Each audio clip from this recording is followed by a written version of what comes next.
হোসেন রাদিয়াল্লাহু তাআলা আনহু শহীদ হয়েছেন কারবালার প্রান্তরে, আর গোটা পৃথিবীতে তিনার মঞ্জিল মাটি হচ্ছে। কত নম্বর বুঝতে পারেননি? তাইলে একটা মানুষের কটা কবর হতে পারে? আল্লাহর কসম খেয়ে বলছি, ইসলাম 70 উপরে টিকে আছে। এরপরে যদি কেউ আমি চার্জ করার আগে যদি কারোর মনে ব্যথা লাগে, তাদেরকে অনুরোধ করে যাচ্ছি, যারা নিজেদিকে সুন্নি ভাই বলেন, সেই সুন্নি ভাই দিকে অনুরোধ করছি, সব থেকে বড় মৌলবি আহমদ রাজা বেরেলভি, কিতাবের নাম ফতোয়ায়ে রিজবিয়া, খণ্ড নম্বর 24, পৃষ্ঠা নম্বর 497, ছাপা হয়েছে পাকিস্তানের कराची। সেখানে লেখা আছে, अगर किसी ने हजरत हुसैन के मरने पर अपना सीना चीरता है, मातम करना, गाना बजाना, ढोल बजाना, मंजिल माटी करना, ताजिया करना, ये सारे काम हराम है। ये कोई हमारा मौलवी नहीं है, बल्कि ये सुन्नियों का, बेरेलवियों का सबसे बड़ा मौलवी है। আমার ভাই, আমি ওটা বুঝাতে চাইছি না। দিন না থাকার কারণে আপনি দেখতে পাবেন, কালিয়াচক থেকে স্টার্ট করুন, কালিয়াচক, আপনি বহরমপুর, যতগুলো টাউন আছে, আমার বর্ধমান টাউন, আমি এখনই মোবাইলে আমার ফটো ভিডিও পাঠিয়ে দিয়েছে, প্রুফ দেবো।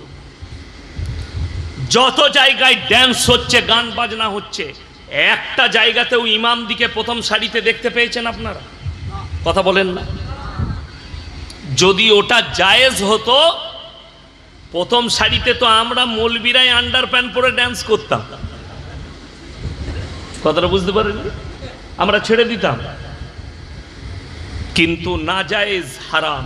একটা মুসলমানকে জিজ্ঞেস করুন, ভাই গান বাজনা কি? বলবে হারাম। আর আমি চ্যালেঞ্জ ছুড়ে বললাম, আমি যদি এটা মিথ্যা বলে থাকি, আপনাকে আমি দাওয়াত দিয়ে গেলাম, এর পরের বৎসরে 10ই মুহররম আমার মাদ্রাসায় দাওয়াত। আপনাকে আমি মাদ্রাসার খানা খাওয়াবো না, আমার বাড়িতে খানা খাওয়াবো। যদি সে যে তবকারি মৌলবি হোক আর যে তবকারি লোক হোক, আপনি সুন্নি হন, দেওবন্দি হন, আহলে হাদিস হন, বেরেলি হন, ফুরফুরা হন, যে তবকারি হন, আপনি আমার মাদ্রাসায় আসুন, আমার বাড়িতে খানা খাওয়াবো। 10ই মুহররম রাত্রিতে আপনাকে গাড়ি ভাড়া করে দেবো, আপনি বর্ধমান টাউনে বড় বাজারে চলে যাবেন। বাজারটার নাম হচ্ছে বড় বাজার, বর্ধমান টাউনে, বিসি রোড।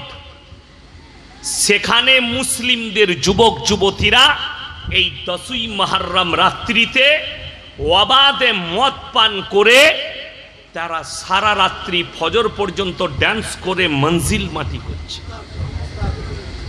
এটা আমি মিথ্যা বলিনি, বানানো গল্প নয়। সামান্য ব্রেনের দ্বারা একটা আদিবাসীকে যদি বোঝানো হয়, সেও বুঝে যাবে। আপনারা বলুন, বলছে বাম মরে গেলে মিলাদ করতে হবে, হয় না? হয় না? কথা বলেন। বাম মরে গেলে মিলাদ, বাম মরে গেলে কোরআন খানি, বাম মরে গেলে দোয়া, বাম মরে গেলে কবর জিয়ারত। আর হযরতে হোসেন রাদিয়াল্লাহু তাআলা আনহু কারবালার প্রান্তরে শহীদ হয়েছেন, তার লেগে যদি গান বাজনা বাজিয়ে ড্যান্স করে বুক চিড়ে যদি দুঃখ পালন হয়, তোর বাম মরে গেলে মিলাদ করা, আমি মৌলবি শওকতের বেটা বলে গেলাম, হারাম। তোর বাম মরে গেলে কোরআন খানি করা হারাম, তোর বাম মরে গেলে দোয়া করা হারাম। যদি হযরতে হোসেনের লেগে ড্যান্স হয়, তোর বাম মরে গেলে ড্যান্স কর। তোর বাপের আত্মাটা শান্তি পাবে যদি হোসেনের আত্মা এইভাবে শান্তি পায়।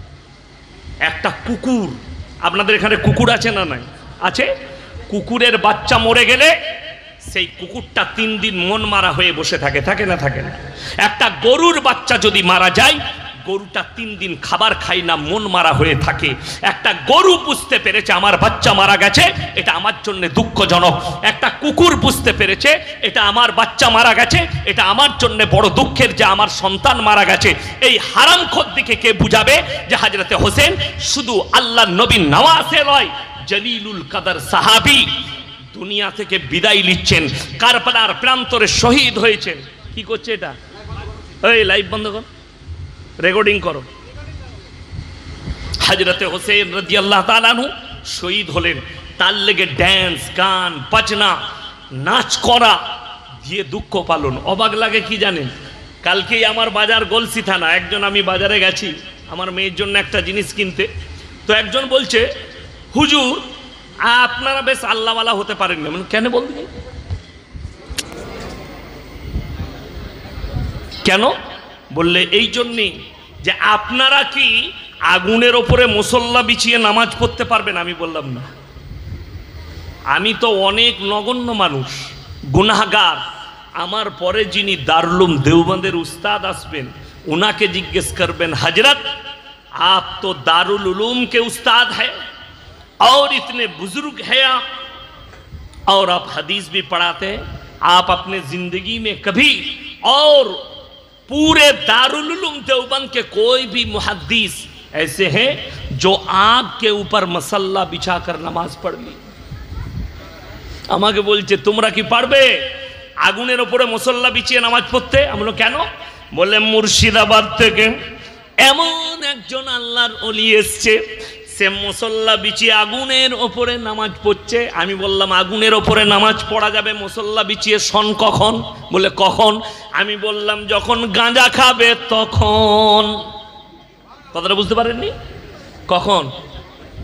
দেখছেন, এই ইলিম না থাকার কারণে কোথায় সুবহানাল্লাহ বলতে হয় ওটাও জানে না, নাউজুবিল্লাহ বলে। বড় দুঃখের বিষয়, গাঁজা মদ খেতে হয় তবে আগুনের ওপরে চলা যায়, তবে আগুনের ওপরে মুসল্লা বিছিয়ে নামাজ পড়া যায়। যারা বুক চিড়ছে, যারা আগুনের ওপরে চলছে, যারা পিঠ চিড়ছে, এটা তো এক শ্রেণীর সম্প্রদায় শিয়া, যাদেরকে গোটা পৃথিবীর উলামারা ইসলাম থেকে খারিজ করে রেখেছে। তারা ইসলামের বাইরে, শরীয়তের বাইরে, তারা ঈমান হারা, তাদেরকে কলমা পড়ে মুসলমান হয়ে রসুলের ওপরে ঈমান আনতে হবে। শিয়া সম্প্রদায়কে এরা, তারা যদি বলেন বুক চিরা যাবে না কেন, এই আমাকে দাওয়াত দিয়েছেন, আমাকে যদি বলে হুজুর আপনাকে যে খাবার দিয়েছে ওটা বিষ মিশিয়ে দিই, ওইটা আমার জানার পরে আর খাওয়া যাবে? আত্মহত্যা করা কি কথা বলে না? পাপ। আত্মহত্যা করা যদি পাপ হয়, কোরআন খুলুন, দলিল দিচ্ছি, সূরা বাকারা, ইন্নামা হাররামা আলাইকুমুল মাইতাতা ওয়াদ-দামা ওয়া লাহমাল খিনজির ওয়া মা উহিল্লা বিহি লিগাইরিল্লাহ ফামান ইত্তুররা গায়রা বাগিন ওয়ালা আদিন ফালা ইসমা আলাই ইন্নাল্লাহা গফুরুর রহিম। হে আমার বিশ্বনবী, পৃথিবীর মানুষকে বলো, প্রবাহিত রক্ত, মরা জন্তুর মাংস, শুয়োরের মাংস, আল্লাহ ব্যতীত অপরের নামে উৎসর্গিত জিনিস তোমাদের জন্য হারাম করা। পরের আয়াতে আল্লাহ যেটা বললেন মারাত্মক কথা, আপনার যে জীবনটা আল্লাহ দিয়েছে, শরীর দিয়েছে, প্রাণ দিয়েছে, এটার কতটা মূল্য দিয়েছেন আল্লাহ, এইখান থেকে বুঝতে পারবেন। বা কেউ মানে হচ্ছে ক্ষতিগ্রস্ত, এমন জায়গায় পৌঁছেছেন যেখানে কোনো খাবার নেই, আপনি মারা যেতে পারেন না খেলে, খাবার না পেলে। সেখানে দেখতে পেলেন প্লেটে হারাম প্রাণীর মাংস আছে, ধরেলেন শুয়োরের মাংস আছে, আপনি অতটুকু খাওয়া আপনার জন্য ফরজ, অতটুকু খাওয়া জরুরি, যতটুকু খেলে আপনার প্রাণটা বেঁচে যাবে। জোরে বলুন সুবহানাল্লাহ। এটা কোরআন। যদি এই প্রাণটা বাঁচানোর জন্যে শুয়োরের মাংসটাও খাওয়া জায়েজ হয়, তাইলে ভেবে দেখুন যারা নিজের জীবনে বুক চিড়ে দিচ্ছে, কান চিড়ে দিচ্ছে, পেট চিড়ে দিচ্ছে। আজকে আমি যেটার ওপর দিয়ে এসছি আমার বাড়ি থেকে, শান্তিনিকেতন বোলপুর, বোলপুরের পাশে রেলের গায়ে গায়ে রোড আহমদপুর, আহমদপুরের পরে আপনার সাঁইথিয়া, সাঁইথিয়াতে একটা নদী পড়ে, নদীটার নাম হচ্ছে আপনার ময়ূরাক্ষী নদী। নদীর নিচে দিয়ে রাস্তা আছে, তো ওখানে একটা টোল লাগে 10 টাকা করে। রোডের সাইডে ওই ঘাটের পাশে ভাঙা একটা তাজিয়া নামাইছে, আর এক হারামখোর মদ খেয়েছে, মুখ চিড়া আছে, বুক চিড়া আছে, গাড়ির কাছে এসে বলছে পয়সা লাগবে 10 টাকা। কেন? বলে হজরত হোসেনের তাজিয়াটা ভাসাবো। আমরা ঠাকুর ভাসাবি না এটা ভাসাবি? শুনেলেন কিছুদিন আগে হিন্দু ভাইদের একটা পরব গেছে, সেটার নাম রথযাত্রা। হয়েছে না হয়নি? এই রথযাত্রা আর তাজিয়া দুটোর মধ্যে কোনো পার্থক্য নাই আমার কাছে। কষ্টটা বলে দিই কোথায়। ইলম না থাকার কারণে, অথচ আপনারা এতগুলো মানুষ এসে বসেছেন। এটা শুধু নয়, মানিকচক থানার, গোটা কালিয়াচক থানার সমস্ত মুসলমানকে জিজ্ঞেস করুন, তারা সবাই জানে প্রত্যেকটা মুসলমান নরনারীর জন্য দ্বীনি ইলম হাসিল করা কি ফরজ। আপনি এটা জানেন। এখন যদি সমীক্ষা করি, 98% মুসলমানের কাছে দ্বীনি ইলম নাই। ঠিক বললাম না ভুল বললাম? একদম বাস্তব কথা, নেই। ওই জন্যে মুসলমান আজকে পদে পদে মার খাচ্ছে। না এদের কাছে দুনিয়াবি শিক্ষা, না এদের কাছে দ্বীনি শিক্ষা, এদের কাছে এডুকেশন নাই, না এদের কোনো মাথা আছে। এদের মাথা কি? এদের মাথা হচ্ছে বোম, এদের মাথা হচ্ছে বন্দুক, এদের মাথা হচ্ছে লাঠি, এদের মাথা হচ্ছে একটা মাতাল, এদের মাথা হচ্ছে একটা উগ্র লোক যে মানুষকে লাঠি দিয়ে মারামারি করায়। তুমি যদি তোমার মাথা ইমামকে ভেবে নিতে, তোমার মাথা যদি কোনো শিক্ষিত লোককে করতে, তোমাদের এই হাল হতো না। আজকে বড় কষ্ট লাগে, দুঃখ লাগে। হাওড়া ডিস্ট্রিক্টের কথা বলছি, মুসলমান যুবকরা, মুসলমানদের হালতটা বলে দিই, আমার যারা যুবক ভাই আছেন তারা ভালো করে শুনবেন। মুসলিমরা অভিযোগ করছে, হাওড়া জেলা, জায়গার নাম বলবো না, রেকর্ডিং হচ্ছে, কালকে ফেসবুক ইউটিউবে যাবে, তারা গালি দিবে, কিন্তু বাস্তব সত্য বলছি। হিন্দু ভাইরা ঠাকুর ভাসাতে যাচ্ছে। আমরা যে দেশটা বাস করছি সেকুলার দেশ, হিন্দু মুসলিম সব একসাথে বসবাস করি। তারা ঠাকুর ভাসাতে যাচ্ছে মসজিদের পাশ দিয়ে, ডিজে বাজিয়েছে, গান বাজিয়েছে, ড্যান্স করতে করতে গেছে। আপনি থানায় গিয়ে অভিযোগ করলেন যে স্যার আমাদের নামাজের ক্ষতি হয়েছে, আমাদের ইমানের ক্ষতি হয়েছে। কেন? মসজিদের পাশ দিয়ে ডিজে বাজিয়ে যাচ্ছে।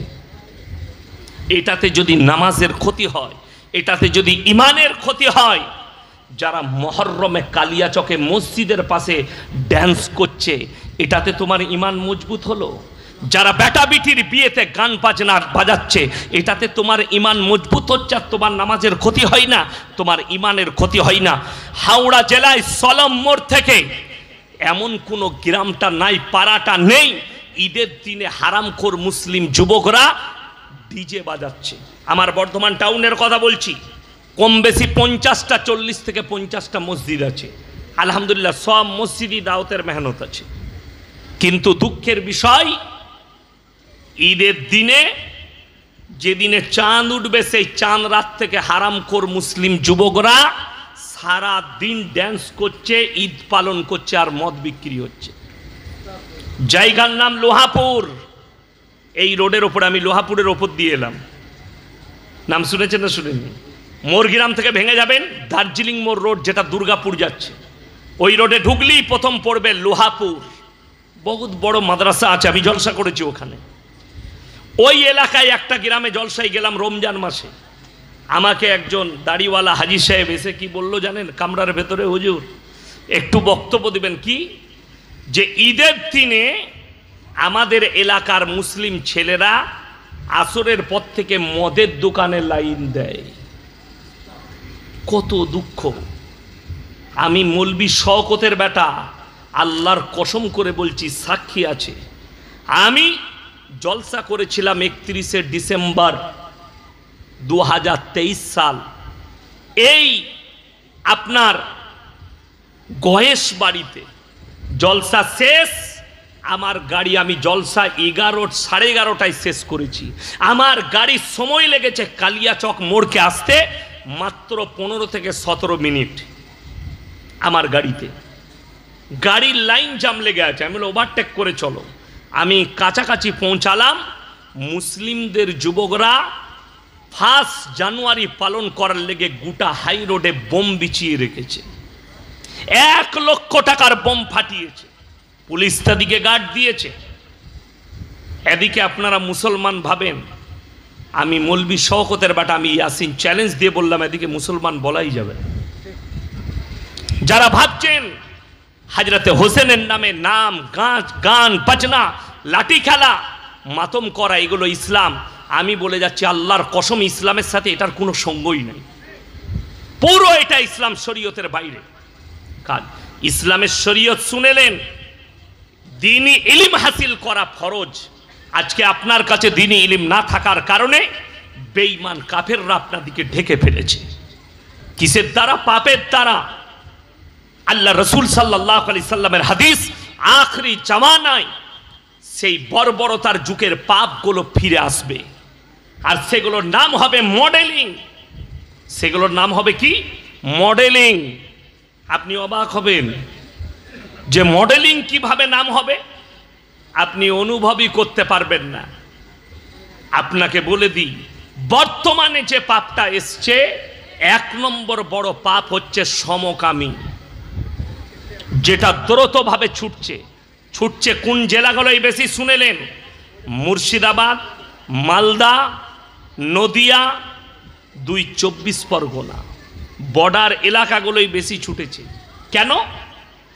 পার্শ্ববর্তী দেশ বাংলাদেশ, পৃথিবীর যত বড় বড় নেমখারাম আছে বাংলাদেশে, সব থেকে বড় বড় পাপীগুলো।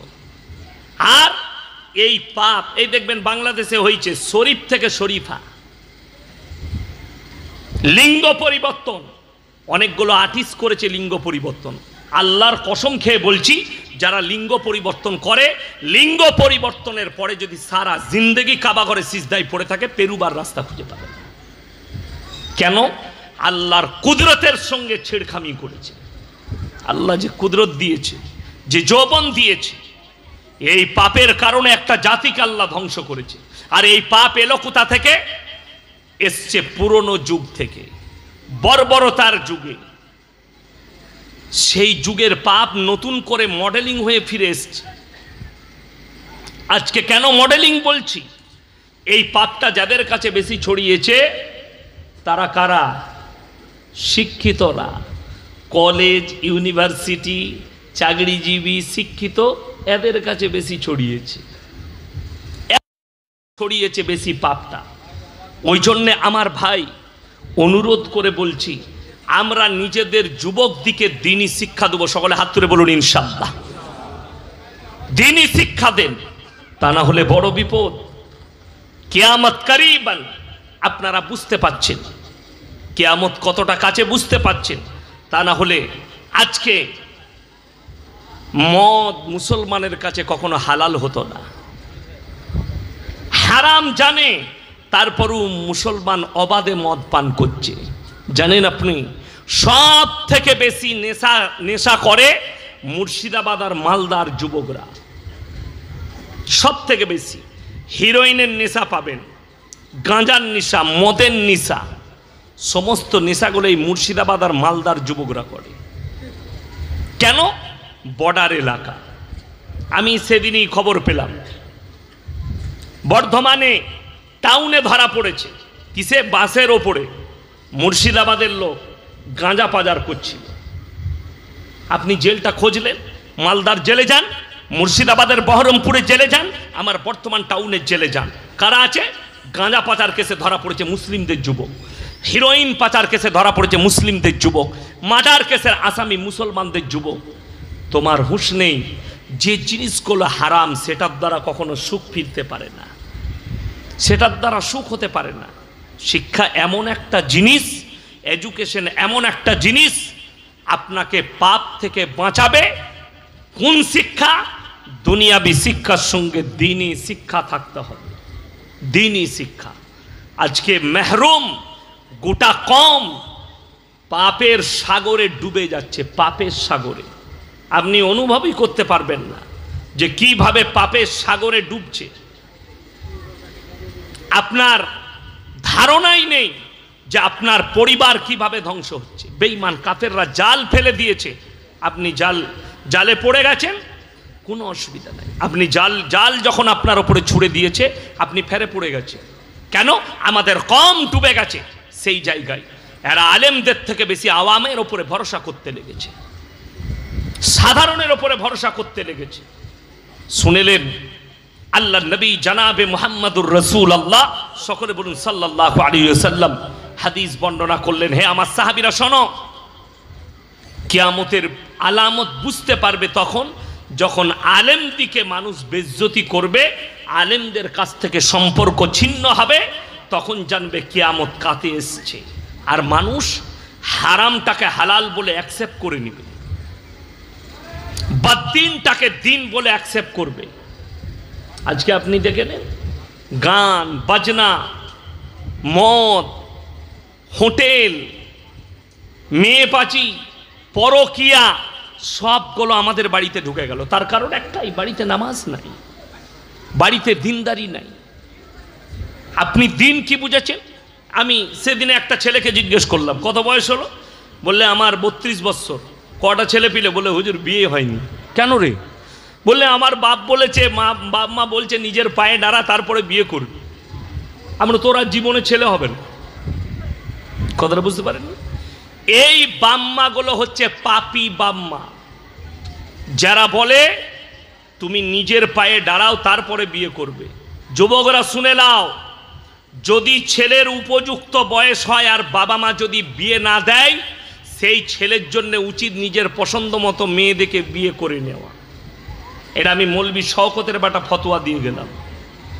যদি আমার এই ফতোয়াটা কেউ কেটে দেয়, সেই মৌলবির জুতোর মালা পরবো আমি স্টেজে বসে। উপযুক্ত বয়সে, আজকে শুনেলেন আপনি, বেশিরভাগ যুবক উপযুক্ত বয়সে বিবাহ না দেওয়ার কারণে তারা পরকীয়ায় আর জিনায় লিপ্ত হয়েছে, তারা হস্তমৈথনে লিপ্ত হয়ে আছে, তারা নিজেদের যৌবনকে নষ্ট করছে। আর এই বাবা মা বসে বসে তামাশা দেখছে, বলছে নিজের পায়ে দাঁড়াতে হবে। আমি মৌলবি শওকতের বেটা বলি, আমার যখন আমার আব্বাজি বিয়ে দিয়েছে, আমার তখন মাদ্রাসায় বেতন ছিল 2100 টাকা। কত বললাম? 2100। বইয়ের শাড়ি আর ব্লাউজ কিনতে 2100 টাকা শেষ হয়ে যাবে, হবে না? হবে না? 2100 টাকা। আমার আব্বাজি বললে, আমি বললাম আরো কিছুদিন চাকরি করি, মাইনে বাড়ুক। আমার আব্বাজি কি বললে জানেন? রুজির মালিক আল্লাহ। সকলে জোরে বলুন সুবহানাল্লাহ। রুজির মালিক আল্লাহ, ছেলেকে বিয়ে দাও, রুজি আল্লাহ মাপবে। যারা মনে করেন যে কোনো কাজে লাগুক, আরে বিয়ে করুন, আল্লাহ তাআলা তো কারু জরিয়ায় কেউ কে আল্লাহ রুজি দান করে না? করে না? যারা মনে করছেন এই যে জালসা করেছে, জালসায় শুধু বক্তারা পয়সা নিয়ে চলে যায়, শুধু বক্তারা পয়সা নিয়ে যাচ্ছে, প্যান্ডেলওয়ালা পয়সা পাবে, এখানে যারা কর্মচারী কাজ করবে তারা পাবে, আমাদের জলসা রেকর্ডিং করতে এসছে ইউটিউবাররা, এদেরও কিছু ইনকাম হবে। কত লোকের, একটা মানুষের মাধ্যমে দ্বারা বহু মানুষের সংসারে আল্লাহ রুজি দিয়ে দেয়, আপনি অনুভব করতে পারবেন না। রুজির মালিক আল্লাহ। মুসলমান আজকে হারাম পথে কেন ছুটছে? এই যেমন আমাদের দেশে এখন নিয়ম হয়ে গেছে, পয়সা নাই, 20,000 রোজগার করছে, বলছে বরকত পাওয়া যাচ্ছে না, সংসার চলছে না। বলে না মানুষ? 20,000 আর সংসার চলে, দিয়ে বউকে বলছে রাস্তায় বেরিয়ে বন্ধন লোন লে, না হলে গ্রুপ লোন লে।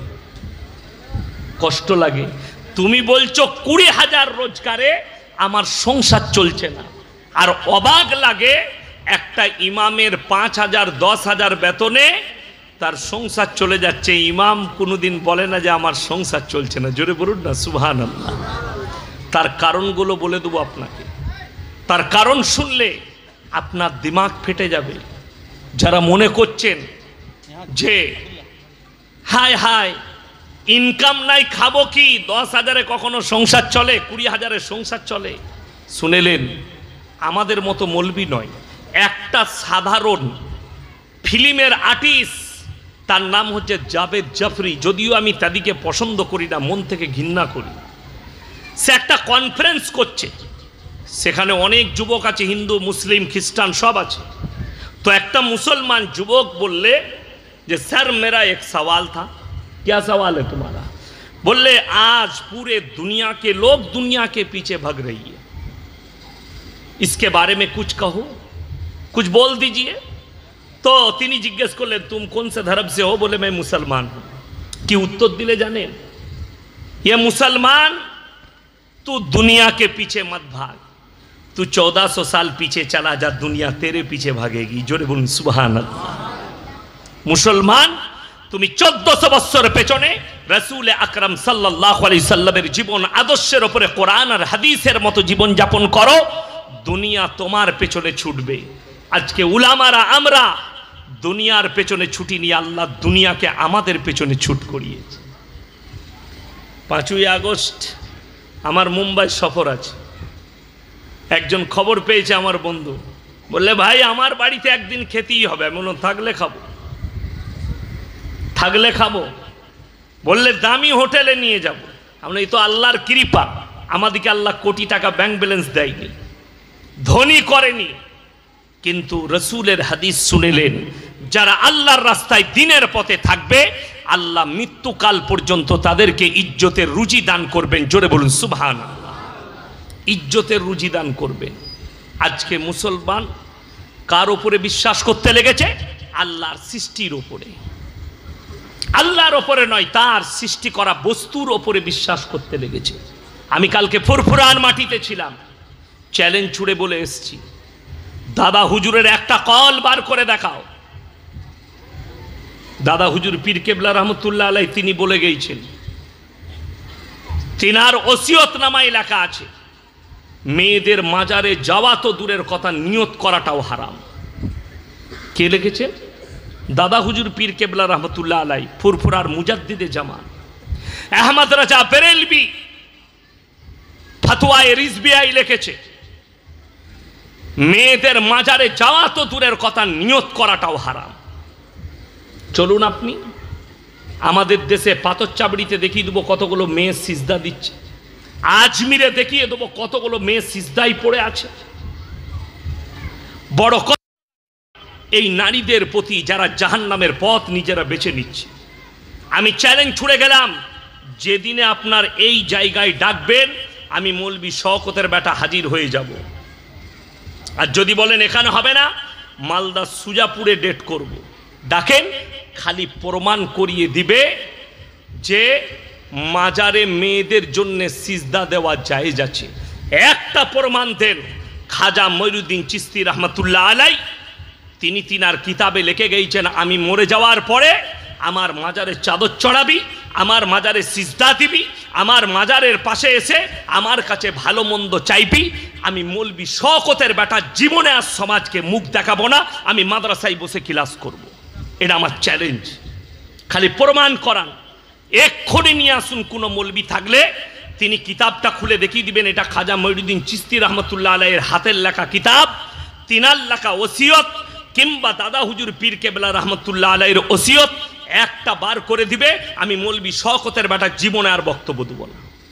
তিনারা নিজের জীবনীতে এটা লিখে যায়নি, কিন্তু মানুষ গিয়ে সেখানে সিজদা করছে। আমার বর্তমানে আসুন, আপনাকে দেখিয়ে দেবো মাজারে বসে তাবিজ লিখছে, হারাম করে এক ওয়াক্তের নামাজ পড়ে না, এমনকি জুম্মাটা পর্যন্ত পড়ে না। কালকে কি বার আছে? জুম্মার দিন, শুক্রবার। আমরা সকলে জুম্মার নামাজ পড়বো, জোরে বলুন ইনশাআল্লাহ। আমার ভাই, আপনি আমার গাড়িতে চলুন, আমি ট্রেনে এসিতে টিকিট কেটে দেবো আপনাকে। সকালে কাঞ্চনজঙ্ঘায় চাপিয়ে দেবো, না হলে বিকালে সরাইঘাট এক্সপ্রেসে চাপাবো আপনাকে। কিন্তু আমি চ্যালেঞ্জ দিয়ে গেলাম, আমি মাজারে নিয়ে গিয়ে লোকটাকে আঙ্গুল বাড়িয়ে দেখিয়ে দেবো, এই লোকটা দেখুন জীবনে নামাজ পড়ে না, জীবনে রোজা রাখে না, জীবনে কোনোদিন মসজিদের মুখ দেখেনি, অথচ মাজারে বসে সেই লোক তাবিজ লিখছে। আমার আব্বার ফোন নম্বর যাদের আছে জিজ্ঞেস করবেন। আমরা বাপ বেটা একটা জলসায় ছিলাম, বর্তমানে জায়গাটার নাম হচ্ছে রায়না থানা। শ্যামসুন্দর মসজিদ, মসজিদের পাশে একটা শেওড়া গাছ, শেওড়া গাছের তলায় বাউল বুষ্টমের মতো চুল বসে তাবিজ লিখছে। মগরিবের নামাজ জামাতে পড়লাম, আমি এখানে এসে জামাত পেলাম, এশার নামাজ জামাতে পড়লাম। ওই রকম সেখানে গিয়ে মগরিবের নামাজ আমরা বাপ বেটা ধরলাম। নামাজ হলো, নামাজ শেষ হওয়ার পরে আমি যখন বাইরে বেরিয়ে সুন্নত পড়তে যাচ্ছি, তখনই দেখছি মেয়েরা বসে আছে, হুজুর তাবিজ লিখে যাচ্ছে। আমি একজনকে জিজ্ঞেস করলাম, হুজুর নামাজ পড়বে না? বললে না, মারিফত পেয়েছে, হুজুরের নামাজ মাফ আছে। আমি বললাম জুতো আছে, ছিঁড়া জুতো? আমাকে তারপরে বুঝে নিয়েছে কমিটি, জলসা কমিটি, ইমাল ছাড়বে না। আমাকে বললো হুজুর এখানে কোরআন হাদিসের বক্তব্য দিবে না। আমি বললাম যে এই যে নামাজ পড়ে না, এটা কি কোরআন হাদিসে নাই? কথা বলে না। কোনো মুসলমান যদি নামাজ না পড়ে, আল্লাহ রসুলের হাদিস, যার নামাজ নাই তার মধ্যে ইসলাম নাই, এটা রসুলের হাদিস। আপনি কি করবেন? এটা রসুল আকরাম সাল্লাল্লাহু আলাইহি সাল্লামের হাদিস। যার নামাজ নাই তার ইসলাম নেই। সে বলছে আমি মারিফত পেয়েছি, নামাজ মাফ হয়েছে। আমার কাছে দলিল আছে, आखिरी जिंदगी आखिरी वक्तेर नमाज सरकार आलम जनाबे मुहम्मदुर रसूलुल्लाह सकले बोलुन सल्लल्लाहु अलैहि वसल्लम তিনি দুজন সাহাবীর কাঁধে হাত রাখলেন, পাগুলো ছেঁচুড়ে ছেঁচুড়ে নিয়ে গিয়ে মসজিদে নববীতে দাঁড় করালেন। নবীজির নামাজ তাও মাফ হয়নি, অথচ হারামখোর বসে তাবিজ লিখছে, বলছে মারিফত পেয়েছি, নামাজ মাফ হয়েছে। মক্কা থেকে এখানে হাজী সাহেব কে আছেন? হাত তুলেন, পানি ঢালেন তো, পানি দেন। হাজী সাহেব কে আছেন? হাত তুলেন তাড়াতাড়ি। হাজী সাহেব কে কে আছেন? একটা। আর কেউ? উমরা করে এসছেন, হাত তুলেন, জোরে হাত তুলেন একটু। মাশাআল্লাহ, দুটো। সামনেই দুজনকে পেয়েছি। মক্কা থেকে মদিনা 430 থেকে 470 কিলোমিটার রাস্তা, যেটা আমার শোনা কথা বলছি। আমার আব্বাজি হজে গেছেন, আমি জানি। 430 থেকে 470 কিলোমিটার রাস্তা, একটাও মাজার নাই। আমার বাড়ি থেকে আপনার এখানে 271 কিলোমিটার রাস্তা হলো, 271,000-এর বেশি মাজার আছে। ঠিক বললাম না ভুল বললাম? ইমানদারির সঙ্গে বলুন, আমি কিন্তু পীর বিরোধী নয়। যারা মনে করেন পীর বিরোধী তারা ভুল। আমার পীর হচ্ছে আমার আব্বাজি। আমি পীর বিরোধী মৌলবি নয়, আমি সিস্টেম বিরোধী মৌলবি। তোমার সিস্টেম ভুল, আমি তোমার বিরোধী। তুমি আমাকে যত গালি দিবে দাও, বিসমিল্লাহ, আলহামদুলিল্লাহ, যা বলবে বলো, আমি তোমার বিরোধী। 2 মাস আগে আমি আসছিলাম রায়গঞ্জের কাছে, কালিয়াগঞ্জে আমার জলসা ছিল। কোরবানির 1 মাস আগে, ঈদের পরে পরে আমার গাড়ি আটকালো কোথায়? ঠিক বোলপুর পেরিয়ে আহমদপুরের মিডিলে। 10-12 জন যুবক। কি ব্যাপার? আমার দিকে পাঠাও। ড্রাইভারকে বললাম এলো, বললে আমরা হুজুর ওরস করব, চাঁদা লাগবে। আলহামদুলিল্লাহ, দেবো, কোনো অসুবিধা নাই। আচ্ছা বাবা, ওরসে কি কি করবেন? সমস্ত মানুষ দিকে আমরা তাবাররুক খাওয়াবো। আমি বললাম বাবা আর কি হবে? বললে যারাই আসবে দেশ বিদেশ থেকে, কবরে মাজারে যা চাইবে তাই পাবে। আমি বললাম তাহলে তো তোমরা মূর্খ, গাড়ি দাঁড় করে চাঁদা তুলছিস কেন? কবরে গিয়ে বল বাবা তোমার নামে ওরস করব, টাকা দাও, পেয়ে যাবি। কথাটা বুঝতে পারেননি? তাহলে গাড়ি দাঁড়িয়ে সবাই যদি ওইখানে সব পাচ্ছা, তোরাই পাচ্ছিস না, তাহলে তোদের ওরস করা চলে না যখন তোদের কবুল হচ্ছে না। বড় কষ্ট লাগে আমাদের দেশে। আমি ইয়াসিন বেঁচে আছি, আমাকে যদি এখনই কেউ মারতে আসে, আমি আটকাতে পারবো না? পারবো না? কথা বলে না? আমি হাতের দ্বারা ধরে নিতে পারবো, আটকাতে পারবো। কেন? আমি জীবিত, এখন আমার শক্তি আছে, আমি তার সঙ্গে লড়াইও করতে পারি। কিন্তু আমি যদি এখন মরে যাই আর কেউ যদি আমার গালে চড়াই, তাকে ঘুরিয়ে চড়াতে পারবো? কেন? মরে গেলে ক্ষমতা শেষ না শেষ নয়? আমাদের দেশের কিছু গুটকাখোর জিলাপি হুজুর, তারা বলছে মরে গেলে পীরের পাওয়ার বেড়ে যায়। অবাক লাগে, দুঃখ লাগে। আমি কারোর বিরোধী নয়, কিন্তু আমার বলার উদ্দেশ্য